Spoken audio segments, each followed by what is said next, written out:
నేను Tirupati MP YCP అభ్యర్థి మద్దెల గురుమూర్తి పార్టీకి విశ్వాస పాత్రులమని గూడూరు అసెంబ్లీ అభ్యర్థి మేరిగ మురళీధర్ అన్నారు.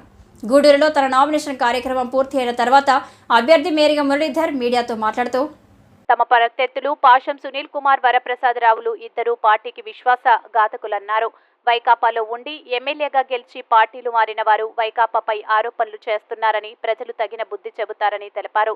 సీఎం జగన్ కన్నా చంద్రబాబు ఎక్కువ పథకాలు ఇస్తానని ప్రచారం చేస్తున్నారని ప్రజలు ఎట్టి పరిస్థితుల్లో నమ్మరని పేర్కొన్నారు. ప్రతిపక్ష ఎమ్మెల్యే అభ్యర్థి నేను లోకల్ అంటూ ప్రచారం చేస్తున్నారని, కానీ నియోజకవర్గ ప్రజలు నన్ను ఆత్మ బంధువుగా భావిస్తున్నారని ఆయన వివరించారు. ఇంకా ఎమ్మెల్సీ బల్లి కళ్యాణ్ చక్రవర్తి మాట్లాడారు. ఈ కార్యక్రమంలో నియోజకవర్గ పార్టీ నాయకులు, కార్యకర్తలు తదితరులు పాల్గొన్నారు.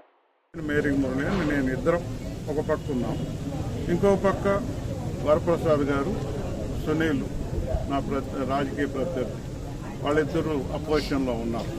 బేరేజ్ వేసుకుంటున్నారు ఎవరి చరిత్ర ఏంటి అని చెప్పి. ఇక్కడ డాక్టర్ గురుమూర్తి గారు, మేరీ మురళి, వీళ్ళు ఏంటంటే పార్టీకి విశ్వాసపాత్రలు.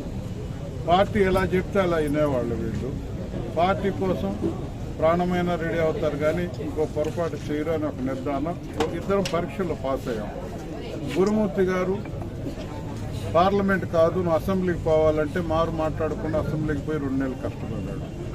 తర్వాత పరిస్థితులు మారిన తర్వాత తనే పార్లమెంట్కి వచ్చాడు. పార్లమెంట్ ఇవ్వలేదని ఎక్కడ వేరే రూల్ మాటలు కానీ ఎక్కడ కూడా పొరపాటు చేయలేదు. కాబట్టి పరీక్షలో పార్టీకి